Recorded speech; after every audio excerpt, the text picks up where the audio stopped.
Anime fans அனைவருக்கும் வணக்கம். இன்னைக்கு நம்ம Doom of Fallen Gods season 3 episode 6 தான் பார்க்க போகிறோம். போன எபிசோடில் இவங்க எல்லாருமே அந்த லேண்ட் ஆஃப் டெத்துக்கு வந்திருப்பாங்களா, அவங்கள யாரோ ஒருத்தர் உள்ளுக்குள்ளே பிடிச்சி இழுத்துட்டு இருந்திருப்பாங்க. இவங்க எல்லாருமே ஒரு இடத்துல போய் விழுறாங்க. விழுந்த உடனே ஒரு குரல் அது என்ன சொல்லுதுன்னா, பல 100 வருஷங்கள் அப்படிங்கிறது போயிடுச்சு, ஆனால் 10 வீக்கான மனுஷங்க வந்து நிற்கிறாங்களே, ஒரு இம்மார்டல் காட் கூட வரலையே அப்படின்னு ஒரு குரல்.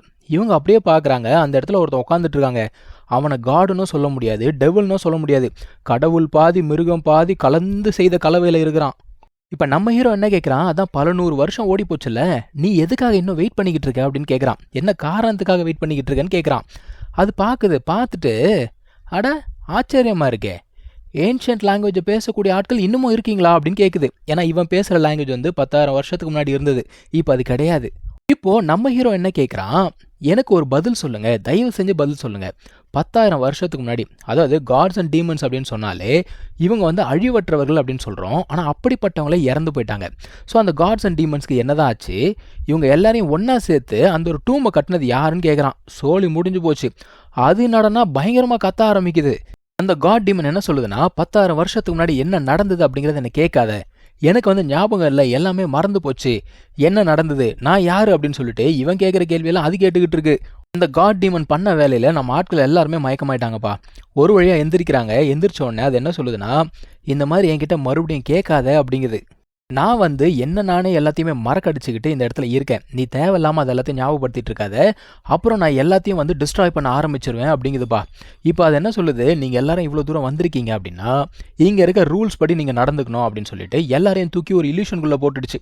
இந்த இல்யூஷன் வந்து இவங்களுக்கு லிட்டரலாக ஒரு டெஸ்ட் மாதிரி. இதை நீ பாஸ் பண்ணால் இங்கேருந்து உயிரோட வெளியில் போகலாம். அதாவது இதுக்குள்ளே நீங்கள் பார்க்கக்கூடிய விஷயங்கள் எல்லாமே உன்னுடைய மனசுலேருந்து வர்றது தான். நீ பார்க்குறது எல்லாமே உண்மையாக இருக்கணும் அப்படிங்கிற ஒரு அவசியம் கிடையாது. அதே சமயத்தில் நீ பார்க்காத விஷயங்கள் அப்படிங்கிறது பொய்யா இருக்கணுன்ற அவசியமும் கிடையாது. இந்த மாதிரி கொஸ்டின் பேப்பரையே குழப்புனா பாவம் எப்படி ஆன்சர் எழுதுவாங்க. இப்போது நம்ம ஹீரோ என்ன பண்ணுறான்னா, அந்த ஒரு இல்யூஷனுக்குள்ளே அவனுடைய ஃபேமிலி சீக்ரெட் டெக்னிக் இருக்குல்ல, அதை வந்து பண்ணுறான். அதை பண்ண உடனே பயபுல ஈஸியாக இல்யூஷனை உடச்சிட்டு வெளில வந்துடுச்சு. அதான் அந்த காட் டீமன் சொல்லுது, பரவாயில்லையே, உன்னோட பவர் லெவல் அப்படிங்கிறது கம்மியாக இருந்தால் கூட இந்த அளவுக்கு நீ இருக்க நான் எதிர்பார்க்கவே இல்லைப்பா அப்படிங்குது. இப்போ மற்றவங்கள பார்த்தா நம்ம இவ இருக்கால ஃபேரி, அவள் வந்து பயங்கரமான இல்யூஷனில் மாட்டிக்கிட்டு இருக்கா. அவளோட சின்ன வயசில் நடந்த ஒரு சம்பவத்தை காட்டுறாங்க. அதாவது அவளுடைய செக்டாரில் அந்த சீனியர்ஸ் இருப்பாங்கல்ல, அவங்க வந்து ஒரு கேள்வி கேட்குறாங்க, நீ எதுக்காக தண்ணியில் விழுந்து அவளை காப்பாற்றின? ஏன்னா தண்ணியில் யாருன்னா விழுந்தா காப்பாற்றி தானே ஆகணும், ஆனால் எதுக்காக நீ காப்பாற்றின அப்படிங்கிறாங்க. இவன் என்ன சொல்கிறான், நான் காப்பாற்றலைன்னா அவள் இறந்து போயிருப்பாள் அப்படின்னு சொல்கிறா. ஆக்சுவலாக இவங்க செக்டாரை பொறுத்த வரைக்கும் அந்த இமோஷன்ஸ் சொல்லுவாங்க இல்லையா, இமோஷன்ஸ் அப்படிங்கிறது இருக்கக்கூடாது. ஆனால் இவன் வந்து அந்த ஒரு பொண்ணு தண்ணியில் விழுந்த உடனே இமோஷன் ஆகி போய் காப்பாற்றினால, அதுக்கு தான் கேள்வி. அடா போவீங்களா, உயிரை காப்பாற்றின கூட கேள்வி கேட்பீங்களா?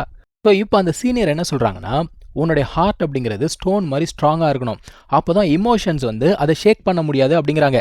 ஸோ அவங்க கொடுக்க வேண்டிய அறிவுரையெல்லாம் கொடுத்து முடிச்சுட்டு அங்கே ஒரு மூங்கில் கொம்பு அப்படிங்கிறத நட்டுட்டு போகிறாங்க. அவங்க என்ன சொல்கிறாங்க, இதை உன்னால் எப்போ உடைக்க முடியுதோ அப்போ நீ ட்ரைனிங் கிரவுண்ட் விட்டு வெளியில் வான்னு சொல்லிட்டு கிளம்பி போயிட்டாங்க. இவெல்லாம் உட்காந்து அடின்னு அடிக்கிறா, அது உடையவே மாட்டுதுங்க. ரொம்ப கஷ்டப்பட்டு தான் அதை உடைக்கிறான்னு வச்சுக்கோங்களேன். ஆனால் இந்த ப்ராசஸில் இவன் மயக்கம் போட்டு கீழே விழுந்துறா. இப்போ இன்னொரு பொண்ணு வந்து எழுப்புறா, ஏஞ்சுக்கோ அப்படிங்கிறா. என்ன அப்படின்னு கேட்டால், இந்த மாதிரி ஈவில் செக்டார் வந்து நம்மளை அட்டாக் பண்ணுறாங்க, சீக்கிரம் வா அப்படின்னு சொல்கிறா. அந்த இடத்துல ஒரு பயங்கரமான சண்டை போய்கிட்டு இருக்கு. இவங்க செக்டாரை சேர்ந்தவங்க எல்லாருமே அவனுங்க வந்து கொண்டுகிட்டு இருக்கானுங்க ஒன்னொன்னா. இந்த பசங்கள்லாம் இருக்காங்கல்ல, இவங்க எல்லாருமே ஒரு சீக்ரெட் பிளேஸில் தான் இருக்காங்க. ஆக்சுவலாக இந்த இடத்துக்குள்ளே இவங்க இருக்கிற வரைக்கும் சேஃபாக தான் இருப்பாங்க, வெளியில் வர வேண்டிய அவசியம் கிடையாது. இங்கேருந்து என்ன நடக்குது அப்படிங்கிறத பார்க்க முடியும். இப்போ அந்த சீனியர் ஒருத்தங்க இருந்தாங்கல்ல, அவங்களுக்கு பயங்கரமான அடிங்க, லிட்டலாக விட்டு அவங்கள கொன்னே போட்டுருவாங்க போல தெரியுது. இப்போ இந்த பசங்களுக்கு என்ன பண்ணுறதுன்னு தெரியல. ஐயோ சீனியர் சிஸ்டர் அடி வாங்குறாங்களே அப்படின்னு சொல்லிட்டு பேசிக்கிட்டு இருக்காங்க. ஒருத்தி என்ன சொல்கிறா, நம்ம இங்கேருந்து ஓடி போயிடலாமா அப்படின்னு சொல்லிட்டு கேட்குறா. இவங்களாம் இந்த மாதிரி பேசிக்கிட்டு இருக்கும்போது நம்ம ஃபேரி கையில் கத்தியோடு வந்து நிற்பாளா, என்ன பண்ண போகிறா அப்படின்னு கேட்டால், நான் போய் காப்பாற்ற போகிறேன் அப்படிங்கிறா. அதாவது நீங்கள்லாம் வந்து உங்கள் உயிருக்காக பயப்படுறீங்க அப்படின்னா இந்த பாதையில் நீங்கள் வந்திருக்க வேண்டிய அவசியமே கிடையாது அப்படிங்கிறா. இப்போ வெளியில் அந்த ஒரு பொண்ணை முடிச்சு விட்டலாம் அப்படின்னு பார்க்குறாங்க ரெண்டு பேரும். அந்த சமயத்தில் யாரோ அட்டாக் பண்ணுறாங்க. யாரான்னு பார்த்தா இந்த பொடுசுங்கள்லாம் மொத்தமாக வந்திருக்கு. அவன் மட்டும் தனியாக வரல, மொத்த பேரையும் கூப்பிட்டு வந்துட்டு இருக்கா. இவங்க இங்கே வந்த உடனே அந்த சீனியர் ஒருத்தி இருந்தால, அவள் அங்கேருந்து போயிடுவாளா? இந்த பசங்களுக்கு ஒன்றுமே புரியல. இவனுங்க உடனே என்ன பண்ணுறானுங்க, இந்த சின்ன பசங்களை அட்டாக் பண்ண ஆரம்பிக்கிறாங்க. ஃபேரி எத்தனை பசங்களை கூட்டு வந்தாலோ அத்தனை பசங்களும் இறந்து போயிட்டாங்க. அதான் அவள் சொல்கிறா, இந்த மாதிரி எங்கள் மாஸ்டர் வந்து ட்ரைனிங்கில் இருக்காங்க, அவங்க வெளியில் வந்தாங்கன்னா கண்டிப்பாக எங்களுக்காக ரிவெஞ்ச் எடுப்பாங்க அப்படிங்கிறா. அவனுங்க என்ன சொல்கிறானுங்க, எது உன் மாஸ்டரா?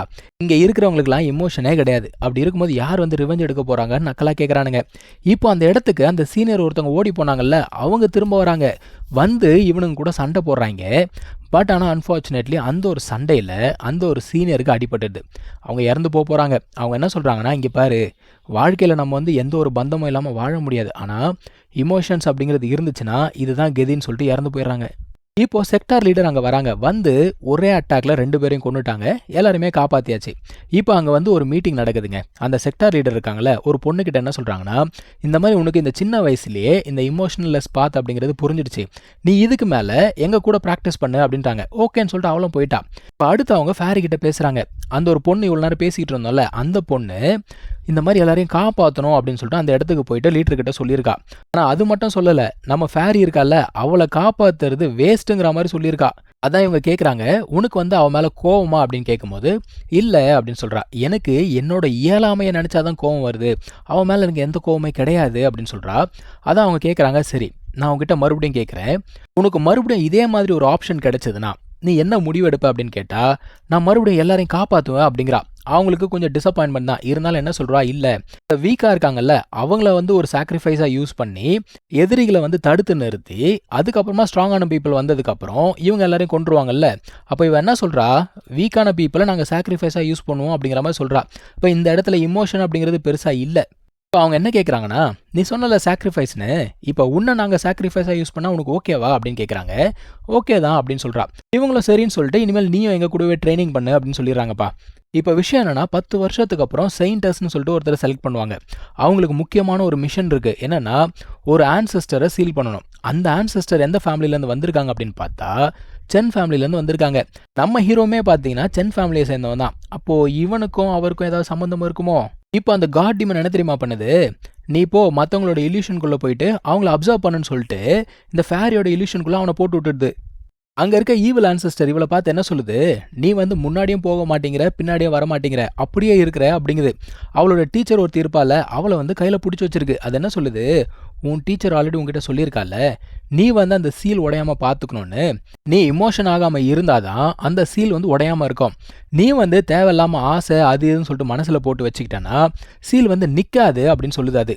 ஸோ இவளோட டீச்சரை அந்த இடத்துல அது கொன்னுடுச்சு. இப்போ இவளுக்கு என்ன பண்ணுறதுன்னு தெரியல. அது என்ன சொல்லுது, உன்னால் வந்து உன்னுடைய ஆசைகள் உன்னுடைய கனவுகள்லாம் விட்டு கொடுக்கவே முடியல, உன்னோட இமோஷன்ஸை நீ வந்து கண்ட்ரோலே பண்ணலை அப்படின்னு சொல்லிக்கிட்டு இருக்கு.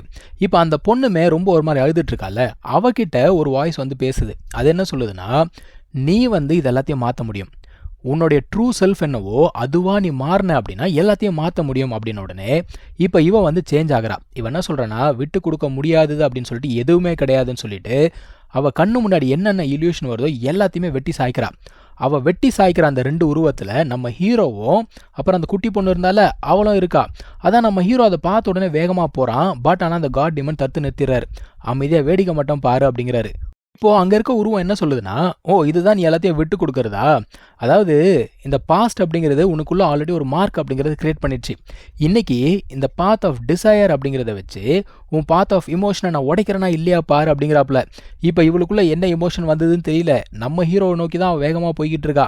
இதுக்கு மேலே என்ன தரமான சம்பவங்கள் நடந்தது அப்படிங்கிறத நம்ம அடுத்த எபிசோடில் பார்க்கலாம். தேங்க்யூ ஸோ மச் ஃபார் வாட்சிங். Take care. பை.